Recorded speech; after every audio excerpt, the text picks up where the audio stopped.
Welcome to Sweet Valley Diaries, the podcast where everyone's beautiful when they're in love. Or when they had an expensive makeover that their mom gave them and then they fell in love.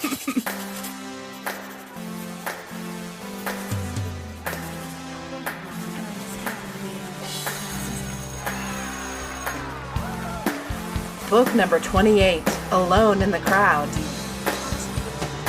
Can Elizabeth help Lynne overcome her shyness? Hi, welcome to Sweet Valley Diaries. I am your host, Marissa Flaxbart, and welcome also to my guest who is joining me remotely via fancy internet phone call, my cousin, Meghan Shattuck. Hello. Hello. Thank you for having me on your podcast. You're welcome. And we did not talk on the phone at all before this to get started. So I guess just like first off, hi, how are you doing? Hi, I'm good. How's everything going? It was fine. I was super stressed out. I have too many jobs. Hooray. I can't focus on which one I'm doing when, and it's stressing me out. But this is my favorite, probably. This is delightful and awesome, and I'm very excited. Is it okay for me to count this as a job? I am not getting paid for this. 100%. Okay, good. If I start counting things I'm not getting paid for as jobs, my number of jobs goes up really, really high. Same. Yeah. I'm sure. Well, Meghan Shattuck, welcome to the show, and welcome to the world of Sweet Valley High. Oh, my goodness. Was this your first Sweet Valley High novel that you have read? It was. Despite seeing them on your shelf when we were growing up as kids, I have not actually read one of these before. I've listened to the podcast. But... Yay. Well, thank you. Thank you. I remember you telling me that you listened to episodes with me and my dad so that it was like family hangout time. It was awesome. Well, you need to make a podcast so that I can listen to you talk. I'll just listen to this. Yeah. Okay. So before I ask you what you thought of this very, very special book, Alone in the Crowd, let's talk about the cover. Oh my, the cover.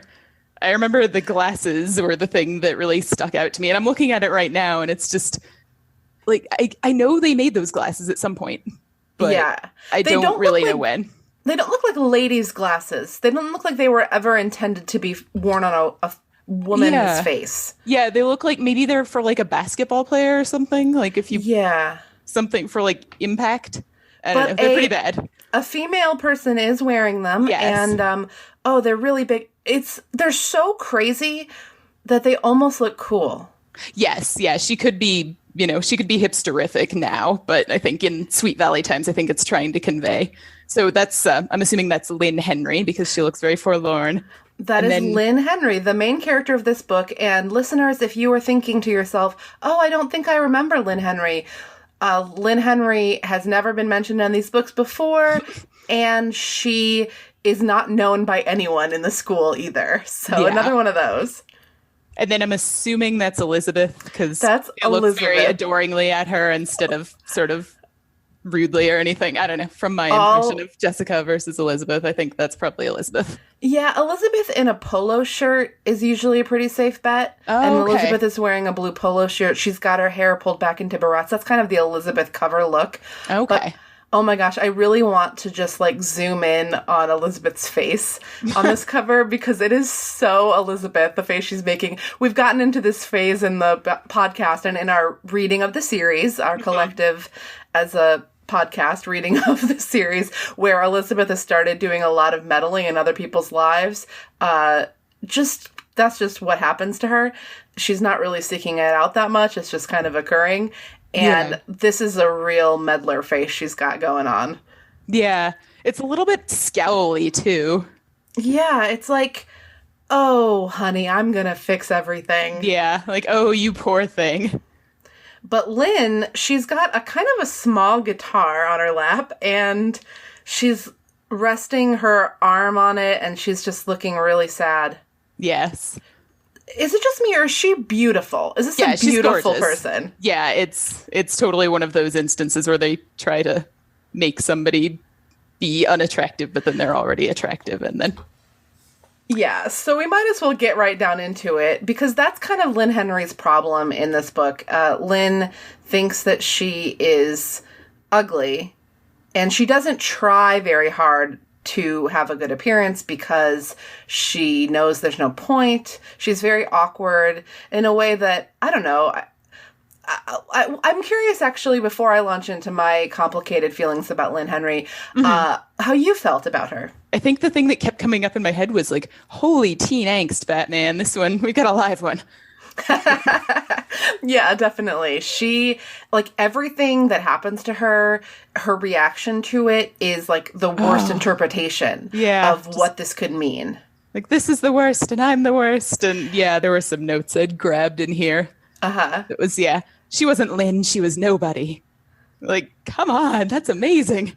Yeah. Well, and actually, so that brings us real quick. So early on in this book, we get, for the first time in several episodes, a Collins Watch 2019. We got Collins Watch 2019. I was very excited about that. Yeah, well, do you have something marked, or should I read what I have marked? Yeah, I have a couple. Go for it, please. Let me navigate to the spot because this is very futuristic. I actually kind of wished that I had the Kindle version of this particular book, and usually the guest reads the paper version, I have a Kindle version, but this time it was the other way around. And I wish that I had the digital version of this book so that I could search it to find out how many times the name Linda Ronstadt is mentioned in this book. Oh my God. So much Linda Ronstadt. And yeah. I mean, I didn't really know of her as like a young singer at all, and so I was like, really, she wants to look like Linda Ronstadt? Are we sure about that? Yeah. We'll get to it, but man, they talk about her a lot. It becomes a plot point. Yeah, let's see. I have Mr. Collins had read a poem out loud. She liked English, and she liked Mr. Collins. He looked like a movie star. And it goes on. That's exactly the part I mentioned. Yes. Or I marked, I mean. He had reddish blonde hair and a warm smile, and he was really young. Everyone liked him. But more important, he had actually complimented Lynne several times, writing nice things at the end of the compositions she wrote. Once he had written that she seemed to have a natural flair for writing. That had made her glow for days. If only he knew how much that meant to her. But yeah, he goes on to explain how bad she felt when he read Emily Dickinson's poem where she says, "I'm nobody, who are you? Are you nobody too?" Instead of that making Lynne feel seen and like, oh wow, I can relate to Emily Dickinson, she's just like, oh fuck.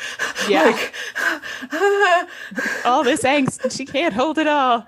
I'm nobody. This is how I feel. And now everybody in the room can see me feeling it. Except nobody's looking at her because like nobody can see her because she's kind of nobody. Well, and they're also all staring at Mr. Collins. Oh yeah, because he's dreamy. Yeah. Yeah.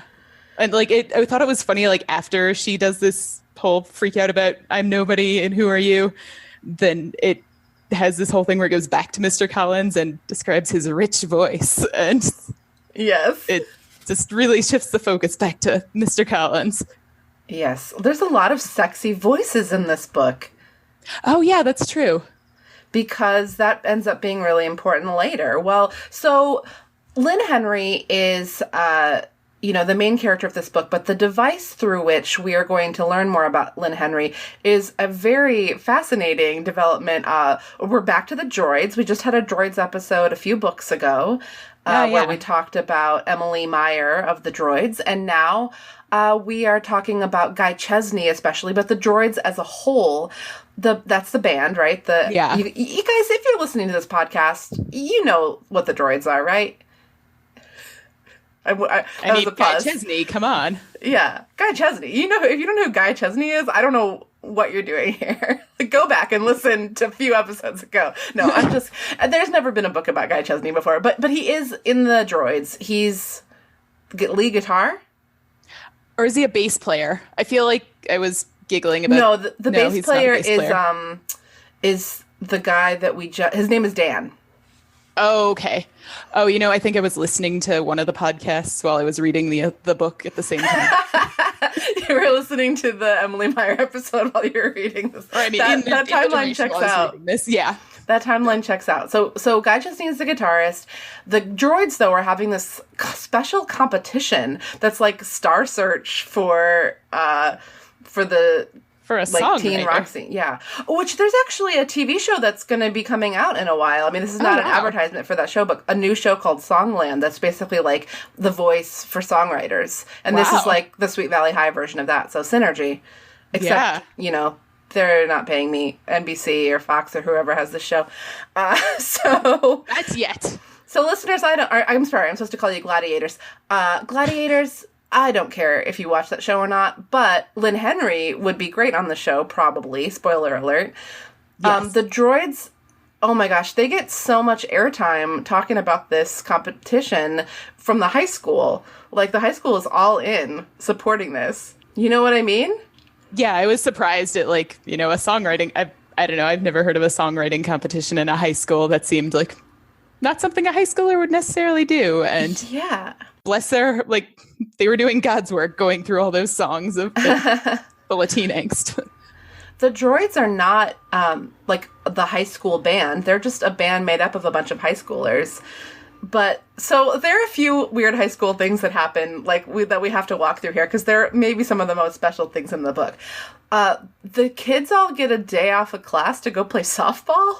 The junior class specifically. Weird. It was like a picnic, but no picnic.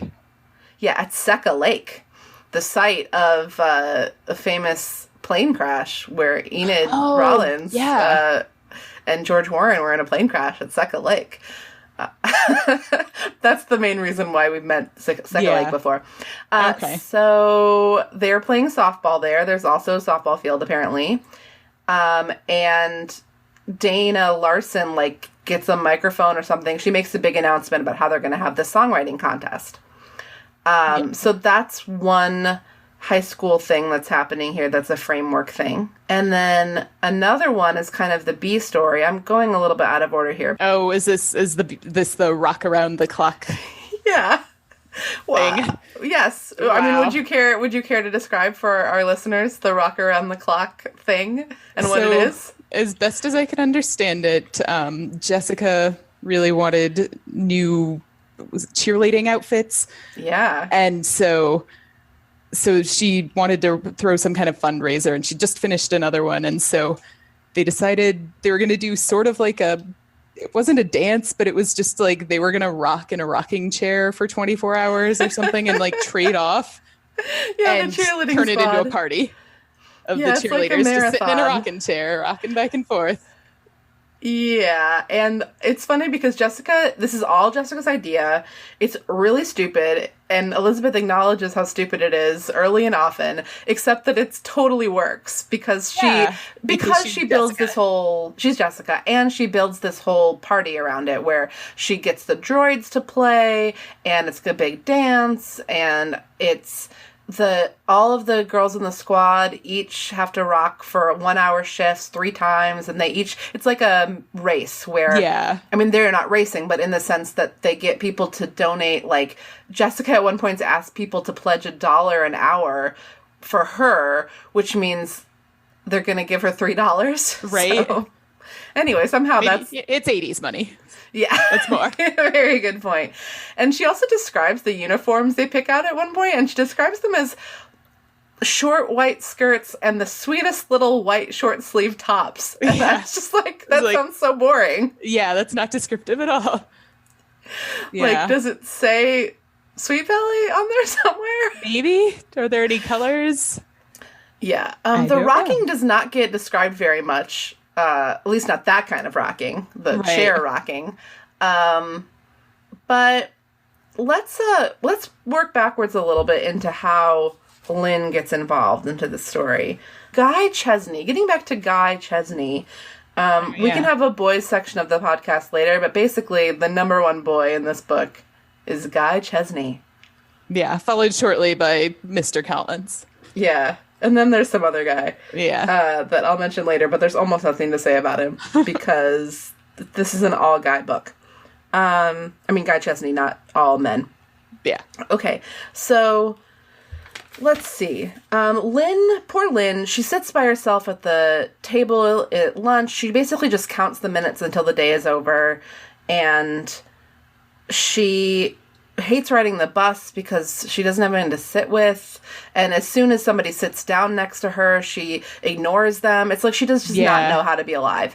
And I really feel for her, except at this point in the book I was mostly feeling very mad at her for just not dealing with any of her problems. Yeah. But it felt like she was just getting kind of like rude even on the bus, where she was like, looking away or mad dogging her bus mate. I don't know. It seemed kind of like a weird exchange, I remember.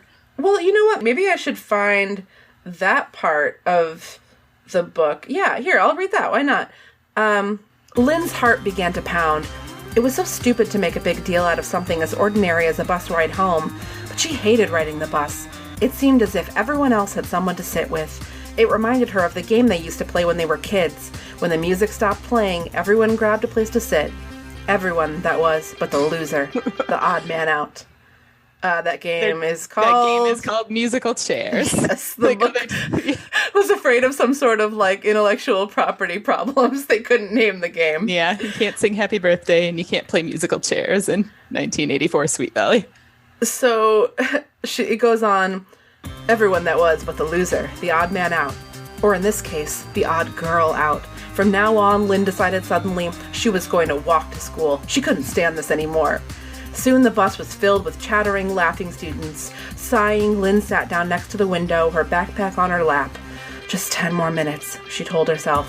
Then she would be home, and another long day would be safely behind her. Lynn barely noticed when Caroline sank down in the seat next to her, her arms spilling over with books and papers. And that's the point of this where I kind of stopped feeling for Lynn. I'm like, okay, now someone's sitting next to you. She's not being rude to you. Like, yeah. And now it's like, oh, now someone's sitting next to me. I mean, I don't know. I guess it's relatable, but I was like, come on, meme. Yeah. Maybe try not ignoring everyone who actually tries to interact with you. I don't know. Yeah. And there was another spot that I was just really entertained when you were talking about her eating lunch by herself. Elizabeth felt a tiny shiver go through her. She must be lonely, she said softly, watching the girl take a bite of her sandwich and chew it, automatically, as if she couldn't even taste it. Elizabeth couldn't imagine eating lunch by herself, sitting alone in the crowded lunchroom while everyone else talked and laughed. So this is where Elizabeth is just so wise, and everybody else is looking at Lynne Henry and thinking like, oh, that weird loner, and Elizabeth is like, she's lonely. She has a sad, tasteless lunch and a sad, tasteless life. What must it be like to sit at a table by oneself? Right, yeah, it was like, despite her best intention, really still can't empathize with introverts. Yeah, definitely. So poor Lynn, we learn a little bit about her backstory. Her father passed away a long time ago. She barely remembers him. Her mother, though, is a very glamorous woman named Jade Henry. And she works it's like a fancy clothing and salon shop. I think it's like a spa. Yes, that's right. It's called the Silver Door. Ooh. The Silver Door. Sorry, I just liked saying that. Yeah. The Silver Door. It's a spa, but they have a sauna and they have a salon. They have everything, and Jade Henry has impeccable taste. Like a health club. Mm-hmm. Jade Henry has impeccable taste, and she's got gorgeous black hair, and she's so beautiful. And Lynn is described as being like tall, and who could stand a tall, willowy girl like her? She was so ugly. But apparently she's very skinny, and she doesn't brush her hair, and she doesn't wear her contacts. So she doesn't try. She wears dirty sweatshirts, and her room is messy. And her only joy is in playing the guitar and writing songs. Is anything else about Lynn we should say? I think that was about it. Yeah, she wants to go home from her lonely bus ride to go be lonely in her room. Yeah, and I guess the other thing, and this actually really did kind of tug at my heartstrings, is that her mom, so she doesn't have a dad. She's a junior in high school. Her mom is so sweet to her, too. Yeah, but her mom does do this mom thing, right? Yeah. Of like, oh, honey, you would be so beautiful if you just took a second to comb your hair. You know? Or like, oh, if you stood up straight, wouldn't that be nice? And it's not that I feel for Lynn that her mom says that, although I think we can all relate to that. Sure. I was just writing something about how there are certain things that coming from a maternal figure like sound like insults even when they're compliments. Yeah, like, absolutely. So, well, actually, since you are my cousin, I can tell you specifically, you'll be able to relate to this. I was thinking about a time when our grandmother told me, I was in like my 20s, and she said something like, you know, you actually have really nice skin. Yes, you can hear it. Yeah, I could totally hear it. And I was like, well...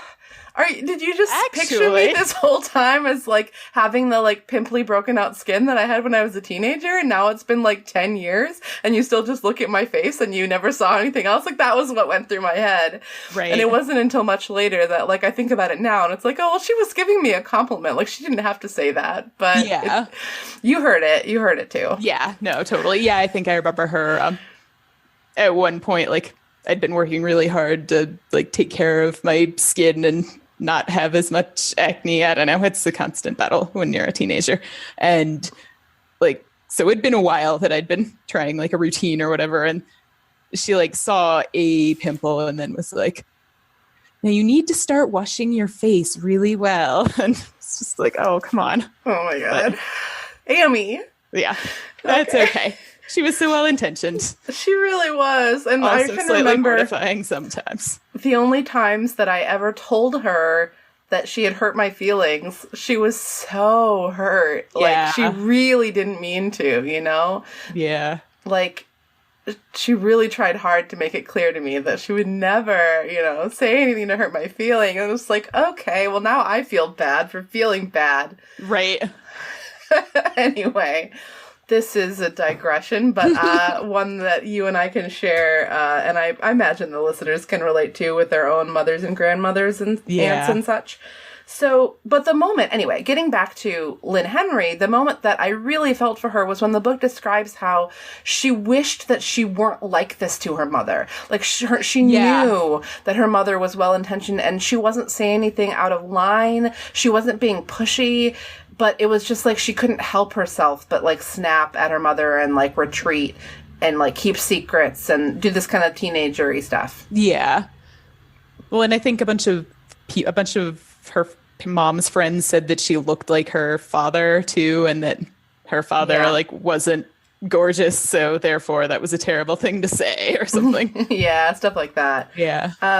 So early on in this book, Lynne has a conversation with a boy that makes her blush to the roots of her hair. The boy, of course, listeners can probably guess by now, is Guy Chesney. Guy has moved in to her neighborhood recently, and they start walking down the street and just start talking. I remember it was about Linda Ronstadt was like the main thing that I recall from that conversation they had. Yeah, well, I'll read that part here. Okay, so you're Lynne, right? He was saying, smiling at her. I've seen you around at school, but I don't think we've ever met. Yes, my name is Lynne Henry, she said, all in a rush. He was smiling apologetically. I really don't get to see very many people these days. The droids and my parents, that's about it. It must be so wonderful, Lynne burst out. Playing with a group like the droids. Guy looked surprised. Not many people feel that way, he said. Not many girls, anyway. Most girls I know think music's okay as long as it stays in the background. But playing in a band? I think it's exciting, Lynne said vehemently. What kind of music do you listen to when you're not practicing? She couldn't believe how easy it was to talk to him. He was so easygoing, so relaxed. He was listing bands to her, many of them her own favorites, and in no time at all, they had reached her front walk. What about female vocalist? Lynne asked shyly, hating to end the conversation. Guy looked thoughtful.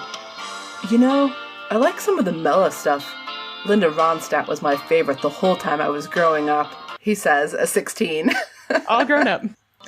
I think she's great too, Lynne said enthusiastically. You do? Guy beamed. The next minute, he was rattling off all the things he liked about the singer. The richness of her voice, her lyrics, her range. Lynne just listened, enthralled. Guy really seemed eager to talk about music, she thought. She barely said a word, and yet several minutes later, he seemed to mean it when he said it had been good talking to her. Yes. I highlighted that last line, too. So... like, oh, Guy. Yeah, so that was an interesting dynamic to their abutting friendship, right? Yeah. Like, she just wants a nice man who will talk about himself. Yeah, and he, what does he get out of the relationship? Well, he gets a woman who will let him talk about all of his interests endlessly. Yeah. But they haven't started dating just yet. They're just friends, and they talk while they walk to school and stuff. Yeah. They also have a very intense conversation at Seca Lake during the softball game. Yeah.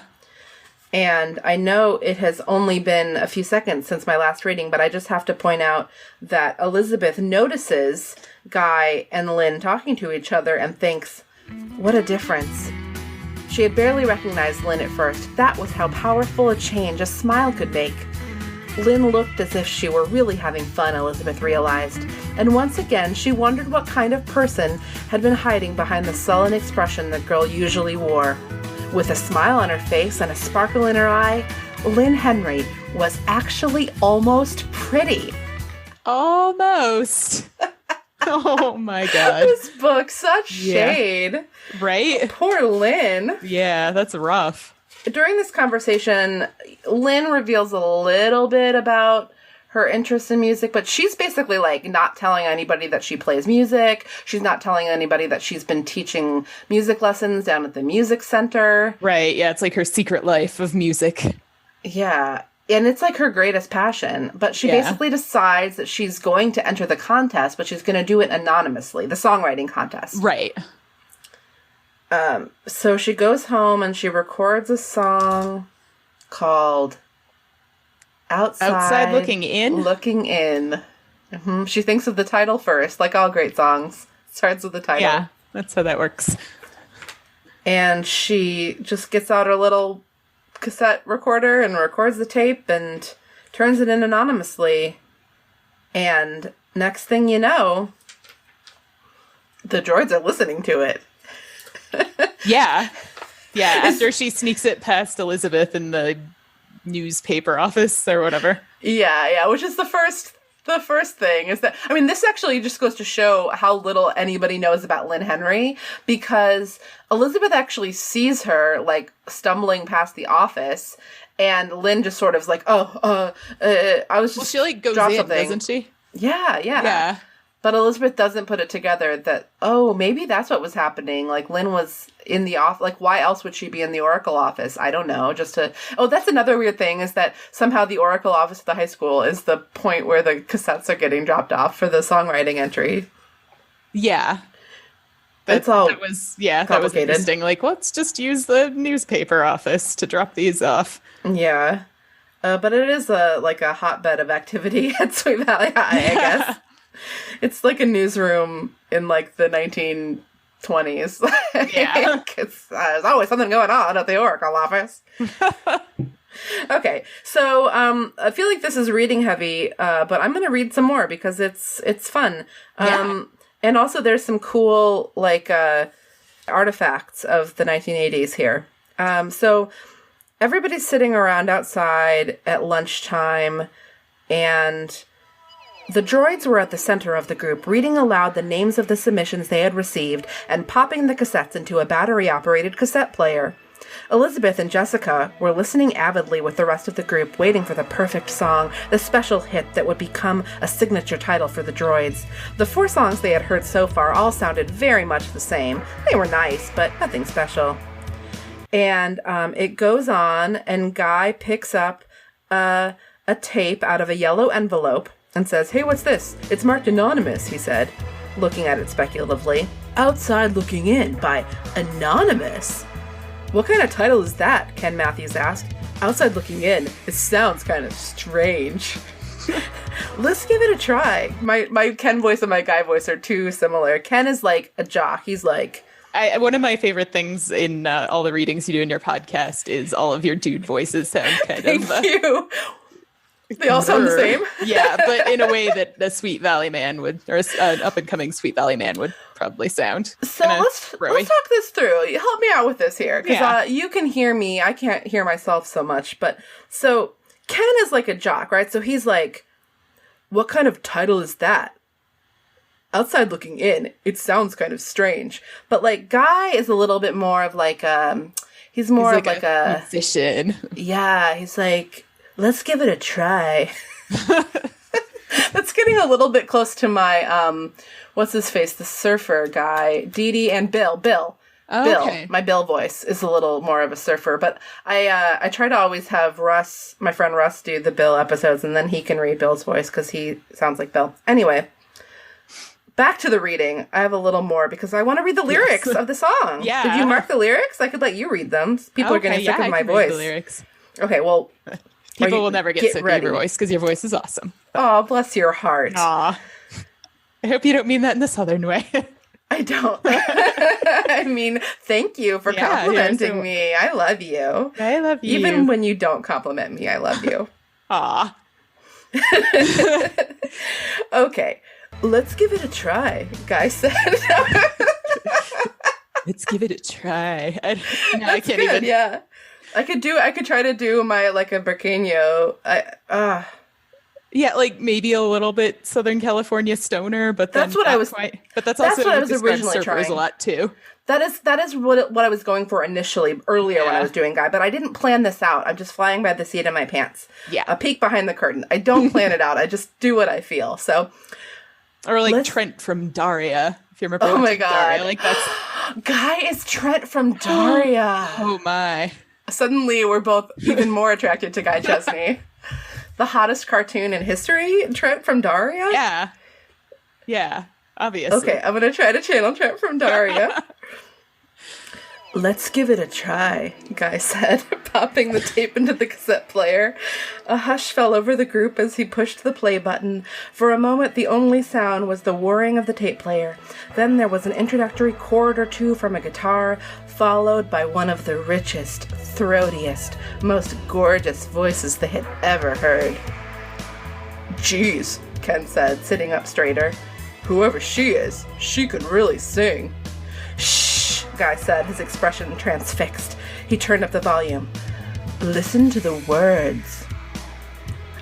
Elizabeth felt her spine prickling as the haunting melody poured out of the tape player. She couldn't believe anyone her own age could have written a song with so much maturity, such deep and poignant feeling. Wait, Guy cried. We have to rewind this and play it from the beginning. I had no idea anyone around here could write like this. This time the audience was ready from the beginning for the magic they were about to hear. The chord struck up again, and the haunting voice sang the poignant lyric from the first word. Day after day, I'm feeling kind of lonely. Day after day, it's him and him only. Something in his eyes made my hopes start to rise. But he's part of a world that doesn't include me. Nothing he says could ever delude me. I'll never win. This is how it's always been. I'm on the outside, looking in. Night after night, I'm saying a prayer. Night after night, that someone will care. Somebody to hear me. Somebody to stay near me. But nothing's gonna change. Dreams can't deceive me. I'm all alone. You've got to believe me. I just can't win.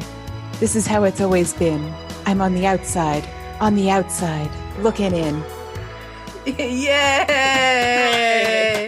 The thing that's weird about this song is that they've written it in a cadence where it's actually kind of hard to imagine, like, what is the song? Right? Yeah. And it's also... I absolutely cannot imagine what the tune would be. I wish that they'd included some sheet music, like, in the back of the book, right.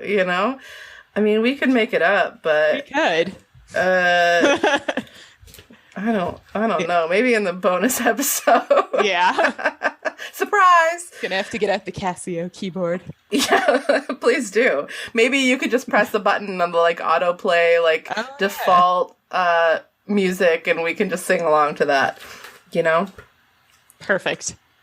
So, listeners, that is not a promise of what's going to be happening on next week's episode. But, I mean, the story just kind of spirals from there, right? Like, everybody knows that Lynne's song is the best, and Lynne catches wind that everybody loves her song, and she is just in a total panic because she has... Yeah, she freaks out. She's poured her heart into this song. She's been really honest. She's bared her soul. And if people find out that she wrote it, then they're going to know that they're going to know something about her, and she's just, like, afraid to be seen. Yeah, that's fair. Thank you. You're welcome. I mean, like, so I had a whole journey with Lynne on this book because I was so annoyed with her early on and her just, like, lack of ability to see any of her own good qualities and, like, to make any effort on her own behalf.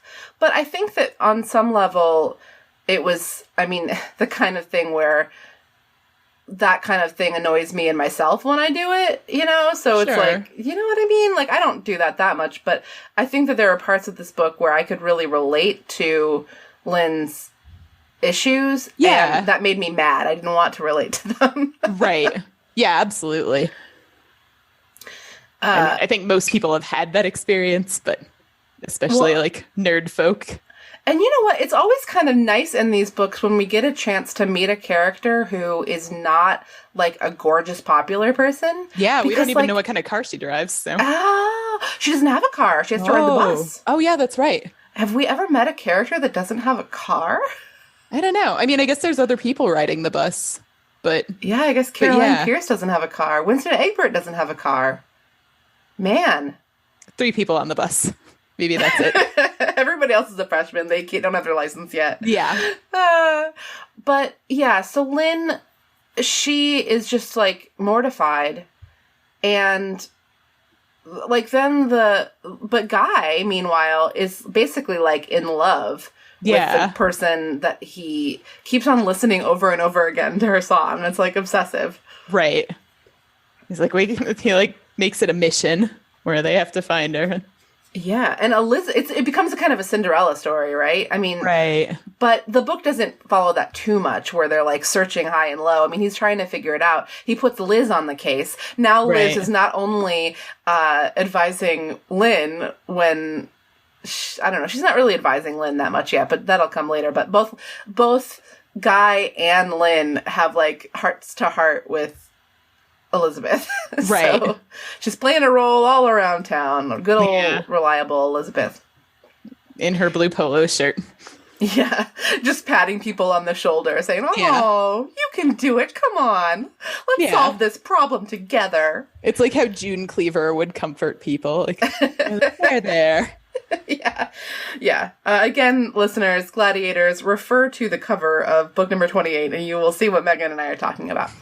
So there's this rock around the clock, which does not get described in that much detail for all of the emphasis the book puts on it, where Guy is like really coming apart at the seams, and he has this heart-to-heart with Elizabeth about how important it is to him to find this woman, and Elizabeth gets the sense that he's in love with her, and she's like, yes, no matter what, I will help you find this person. We'll figure it out. Like, she's a crack reporter. Like, she's going to solve the mystery. We got Elizabeth on the case. But then, so this book has this other weird little plant that it pays off late in the book where they're listening to a record. Do you remember whose record they're listening to? It's not Linda Ronstadt. Oh, no. I don't remember then. Enid and Elizabeth are both talking about how great Billie Holiday is. That's right. Which is an interesting pull. Billie Holiday is fucking amazing, so good call, guys. But, like, all right. Authors of this maybe book. It was, like, authorial intent to try to get them to get more teens to listen to Billie Holiday. I like that. I hope that's the case. That would be cool. So, Elizabeth doesn't, she, like, can't do something for Jessica. She can't help Jessica put the rocking chair in the car. In the Fiat, which won't work. Because that's not going to work. Because she has to go by the music center to pick up a record. Yeah. But she can't do it any other time. Yeah. The Billie Holiday record that she and Enid had been talking about. It's a record, by the way. Like, she means, like, a big black thing. A record. Yes. For our younger listeners, we used to use those for music. Yeah, I mean, I guess they're. I mean, vinyl. It's like yeah, it's hot now. again, isn't it? Yeah, they're more likely to know about the vinyl than about the cassettes that people turn in their songs on. Yeah. So while Elizabeth is at the music center, she overhears a beautiful voice singing a song, and it sounds familiar. And it's Lynne Henry who secretly teaches these guitar lessons, and nobody on earth knows that she plays the guitar at all except her mom. Wouldn't this have to be like somebody's younger sibling who's taking guitar lessons from Lynne? I mean, maybe not, but it seems like probably. Sweet Valley is so tight-knit that that you'd think somebody would know. You'd think, but apparently maybe Lynne screens her students to make sure that none of them have siblings that are seniors or juniors at Sweet Valley High. That seems like a pretty conceivably Lynne thing to do. Yeah, it does.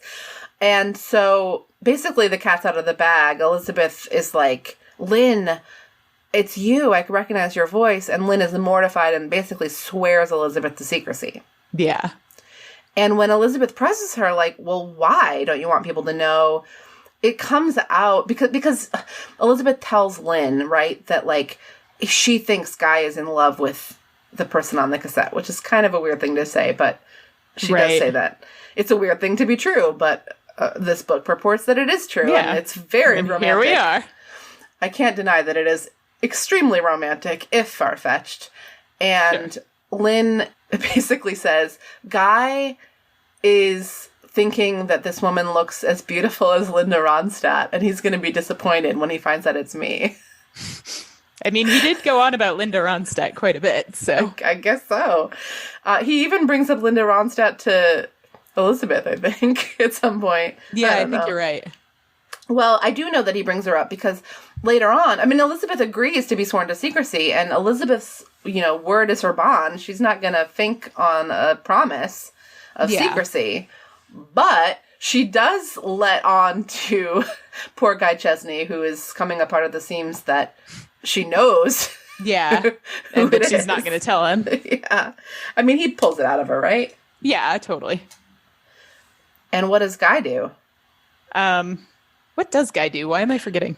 I guess it's not so much what Guy does, except that Elizabeth says something to him about Linda Ronstadt and how the girl thought that he would be expecting Linda Ronstadt or something. And he's like, wait, is that what she said? Did she literally say those words? Use those words. Yeah. And then he runs off, and she's like, Elizabeth had no fucking idea how Guy knew, but he seemed to know. I mean, that's not a direct quote, but basically... basically it should have been, though. So I read the last 3 chapters of this book in the car on the way home. Nice. That particular passage is very fresh. Yes. In my mind. Hashtag LA traffic. And only at stoplights did I read. But I got it done. Wow. And Elizabeth definitely says something like, what the fuck? How did Guy know? I'm looking for it. You're doing a search, like a global search for what the fuck? Well, for Linda Ronstadt. That'll never work. Oh, yeah, for Linda Ronstadt. We got to find out how many results there are. But there's 13 for Linda. Yes. So. 13 gladiators. 13 times Linda Ronstadt gets brought up in this book. There was something about him being like a red-blooded boy, and that kind of creeped me out. As opposed to what? I don't know. Lizard-blooded, maybe? I'm not sure. Mm-hmm. Yeah, one of those cold-blooded, blue-blooded boys. Oh, like Bruce Chapman. Or Nicholas Morrow. Blue-blooded boy. Of course, they're also red-blooded. Especially Bruce. We didn't talk about the makeover. Shall we talk about the makeover? Oh, yeah, the makeover.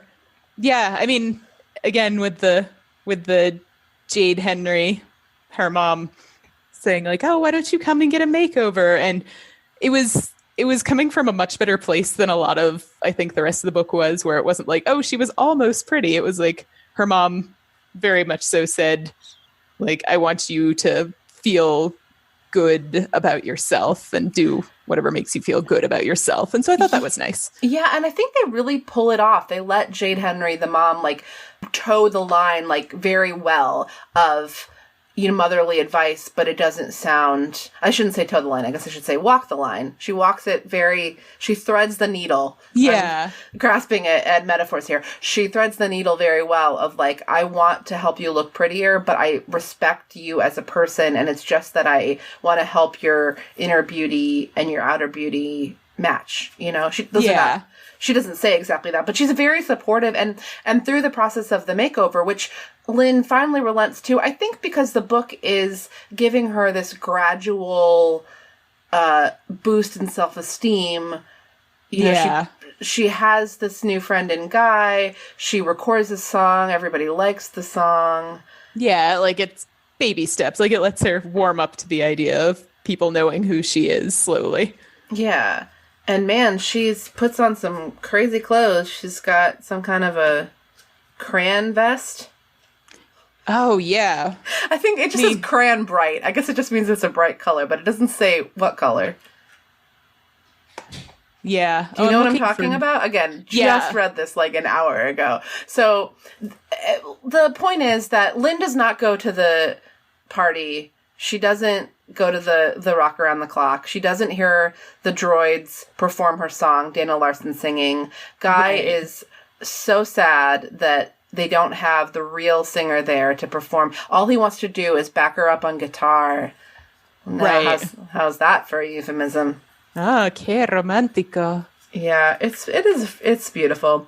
And yeah, crayon bright cut. Sorry, I just found it. Yeah. Of the and flat black espadrilles that didn't add any inches to her height. Like, she should own that shit.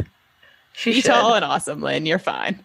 And she finally starts wearing her contacts. So she's got a new look. Her mom helped her get a new look. Right. She shows up at school, but I guess on the way to school, Guy calls her before school and says, like, let's walk to school together. And she's like, oh, well, it's not exactly a date, but like, this is good. Yeah. Oh, I thought that was funny. There was like her transformation included like a personality change at one point where like when he calls and he's like, Lynne, this is Guy Chesney. Lynne almost dropped the receiver, but the new Lynne Henry took over. Oh, hi, she said, in just the right combination of surprise and casual curiosity in her voice. Yeah, I don't know. What? Yep. It's like now that she's made over, she has a new personality. Yeah, that's how it works in all the movies, right? Yeah. So what do you think is just the right amount of curiosity and... What was the word you said? Surprise and casual curiosity. Yeah. So what did she say? Oh, hi? Oh, hi. What do you think that sounds like? I'm not sure. I mean, if it was curiosity, you'd think it might like inflect up at the end, like, oh, hi. But then that would be obviously not a thing she would say. Not new Lynne. Not new Lynne. Okay, I'm going to try it. Oh, hi. What do you think? Yeah, I think... Is that too much? I think that might be too like eager. A little too enthusiastic for her, but at the same time, this is new Lynne Henry we're talking about. Yeah, you try. Oh, hi. No. Ooh, no, it's good. Oh, it's a little sexy, though. Yeah, oh, hi. It's like too sexy. Oh, hi. But hey, I don't know. She has a sexy voice. She has a throaty voice. So she might as well be like, oh, hi. Oh, hi. Guy Chesney just won't know what hit him. Oh, who is this? Guy Chesney? Oh, the boy from next door. We've walked to school a few times together, I do believe. Yes, I do recall you, Guy Chesney. Oh, hi. Right? Yeah. That's Lynne. That's the full conversation. Anyway. Yeah. But on the walk to school, Guy gives her this whole speech about how outside looking in won, and his friend's dad is a what do they call that? The artist, the kind of police artist, police sketch artist. Sketch artist. Yeah, they were gonna have the sketch artist like draw a description of her voice based on the song. Yeah, and then they're going to have he's going to have Elizabeth Wakefield photocopy a bunch of pictures of this sketch sketch artist drawing that is based on the sound of this person's voice with the lyrics to the song and distributed at lunchtime. Because it's impossible to just go look around and be like, oh, I don't recognize this person. Oh, wait, yes, I do. Like, I don't know. I thought that was funny that his cover story or whatever of distributing this for everyone to go look for them was like... It's so weird because it's like Lynne is sure that his version of whoever this, it's going to look like Linda Ronstadt. So she's created this like false competition for herself in this other fake woman. Yeah. But then lunchtime comes and Lynne is like annoyed that people have been pointing out her new look. Yeah. Which I guess that could be kind of like if you were already really self-conscious about everything and then suddenly you do change everything. Like, that could be scary. Yeah, I would be... this is a thing that it's like you want people to notice, but you also kind of hate having it noticed. Yeah, I can relate to this, actually. Right, like, oh, you took time. You cared about it. Like, oh, that's You different. changed. Yeah. Yeah. It's like you knew you were not putting in any effort this whole time. Right. But when the flyers get handed out, it turns out that the sketch drawing is basically just a police sketch drawing of Lynne Henry. Right. Based on, like, Guy's description of her, which is also weirdly super romantic. Right. So Elizabeth didn't blow her cover, relieved her of that. And Elizabeth actually comes up to her in the lunchroom right before it's announced, when the flyers are circulating, and says to Lynne, like, how did he know? Yeah. And Lynne doesn't understand what she means until because she didn't blow her cover, and Elizabeth stayed true to her word. Yeah, and Lynne does not suspect her of blowing her cover because of her shock, I guess. Yeah. So let's read the romantic conclusion. It's really, really special. May I read it? You may. Lynne! Guy called, his voice choking with emotion. A minute later, he had fought his way through the crowd and grabbed her by the arm. The droids want to know if you'll sing your song right now. The office has given us permission to use the mic in here, and I'll play guitar to back you up. Lynne stared at him, her eyes swimming with tears. How did you know? How did you know? She demanded, her voice low. I'll tell you later, he said, smiling down at her. Suddenly he grabbed her hand, lacing her fingers with his own. Will you sing for us? Say you will, Lynne. Please. Okay, Lynne said, looking deep into his eyes. A few minutes later, she was up in front of the whole cafeteria, the mic in her hand and Guy behind her. Dana Larson had introduced her, and the entire cafeteria had burst into applause and cheers. So she sings her song, sing, sing, sing. She barely heard the roar of applause that greeted the last word of the song. Guy was grabbing her hand. Let's get out of here, he said gruffly, and she followed him out the door, running next to him onto the patio, which was usually crowded with students eating lunch. That day, however, everyone had rushed inside to hear the song, and so the patio was empty. Lynne remembered the daydream she'd had time after time. There she was, her hand in his. And the next thing she knew, Guy was taking her in his arms, kissing her as if he'd hoped the moment would never end. Oh, Guy, Lynne gasped, staring wonderingly at him. It was every bit as magical as she had dreamed. She wished there was some way to explain to him how incredible it was to discover that real life could be even more perfect than her fantasy had been. But from the look in his eyes, she had a feeling she didn't have to explain. I love you, Guy said wonderingly, cupping her chin with his hand, and she knew he was feeling the same way she was. Because, like, literally, he just told her. He just told her what he was feeling. Anyway, A+ communication, Guy. Yeah, good job, Guy. Oh my gosh. Happy romance novel ending. Yeah. Very hot. Love it. And everything's great. And Lynne's life is perfect. Hooray, Lynne. Did you have anything else you want to say about Lynne? I feel like that's sort of an abrupt question that I'm asking you, but like... I know, I'm trying to think if there's... Let me look in my notes here. Oh, yeah, it was like after Lynne's terrible, no good, very bad day and her mom saying like, like, I was wondering if you were finding it any easier at school now. And it was like, no, I think it's been a day, Mrs. Henry. Yeah. Oh, Mom. Oh, Mom. Yeah. Best wishes. Best intentions. Yeah. And then, yeah, I think that's... Oh, and then when she, like, jumped right into, like, when they were at Seca Lake. And I thought it was kind of... when she just, like, jumped right into telling Guy, like, oh, my father died after, you know, a conversation with him, was like, oh, yeah, you're just going right for it, aren't you? Yeah, it was kind of uncharacteristic, huh? Yeah. But she even sort of says that, you know, to herself, like, oh, it was weird that she was opening up to him like this. Did you have any boys? Oh, the beautiful boys, the beautiful boys. I'm in danger of losing my head. Oh, what was homeboy who made the joke? Winston Egbert? Winston Egbert, where he was like at one point right before he says like, you're off your rocker. And then that was the moment in the book where I realized that they'd written this rocking chair contest entirely so that Winston Egbert could make that joke. I'm still laughing about homeboy who makes the jokes. Yes, and then you knew right away that was Winston Egbert. I only have one boy to talk about. And it's the boy that Enid is super thirsty for, who we've never heard of before.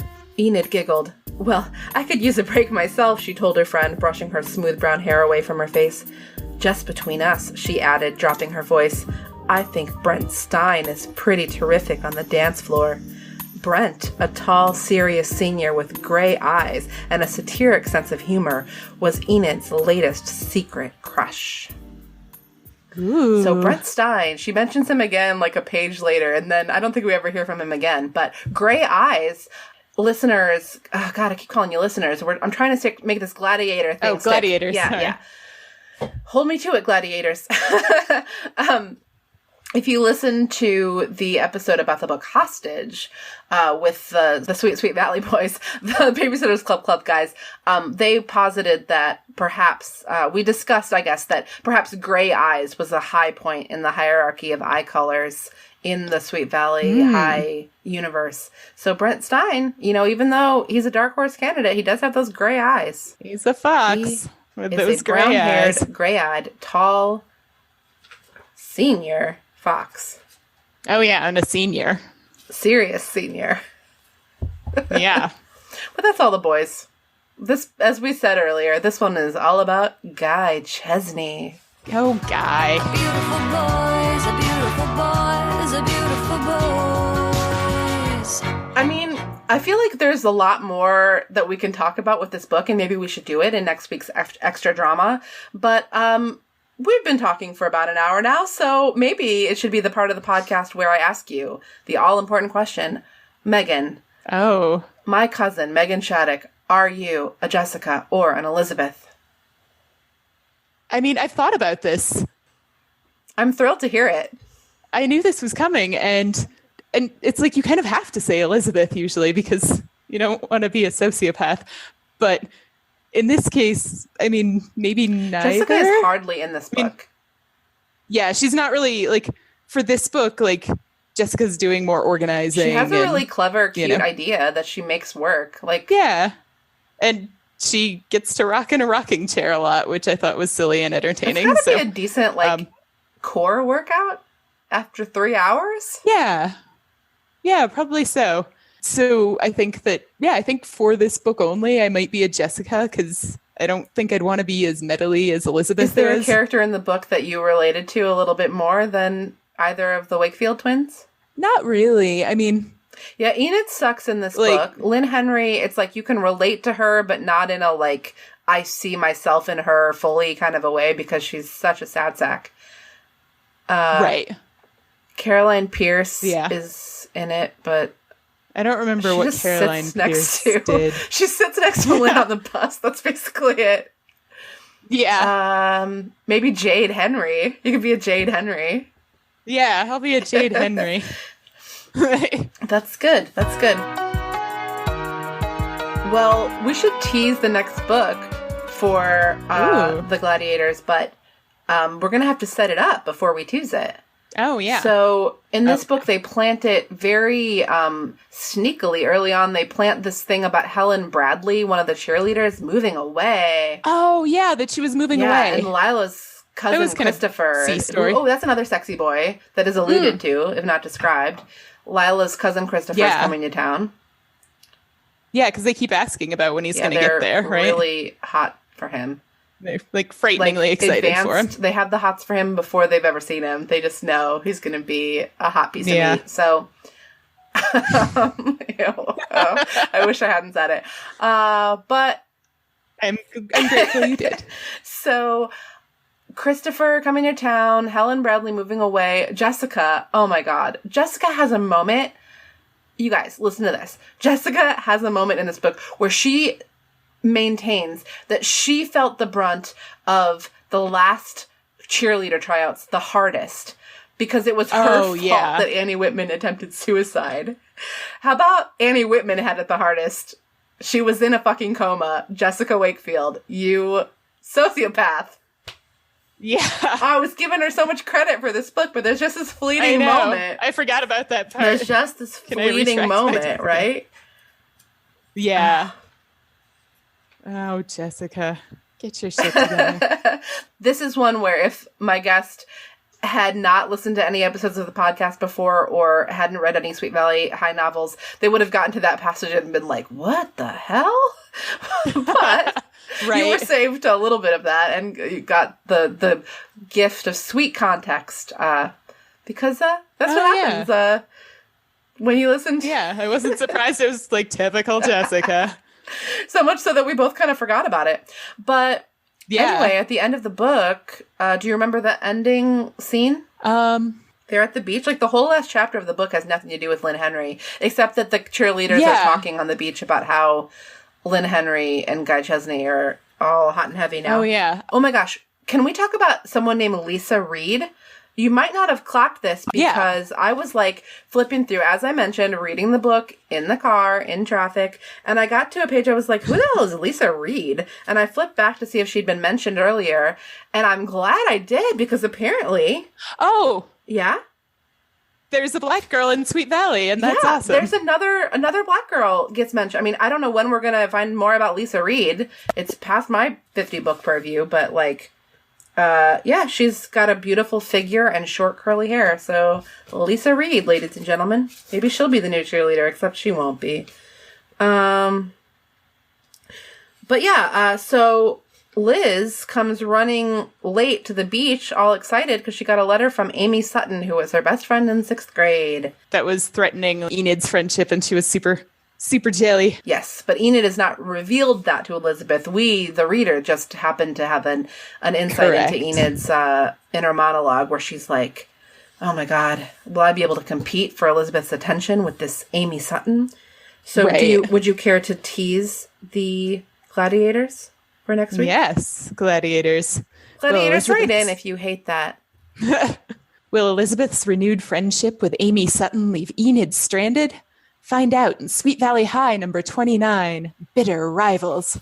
Megan, let's continue this conversation in an extra drama bonus episode next week. Doble. Send me an email at sweetvalleydiaries@me.com or check out the blog, sweetvalleydiaries.net. And you can read what I thought about these books the first time I read them through. And the most fun place to follow the podcast, I think, is on Instagram, where my handle is Sweet Valley Diaries, which makes sense, right? It does. Go follow me. I don't have enough followers over there. And tell your friends to listen to the show and follow me on Instagram, too. Tune in next week when we're going to talk some more about Lynne Henry, probably. Oh, Lynn. Thanks, Megan. Yeah, thank you.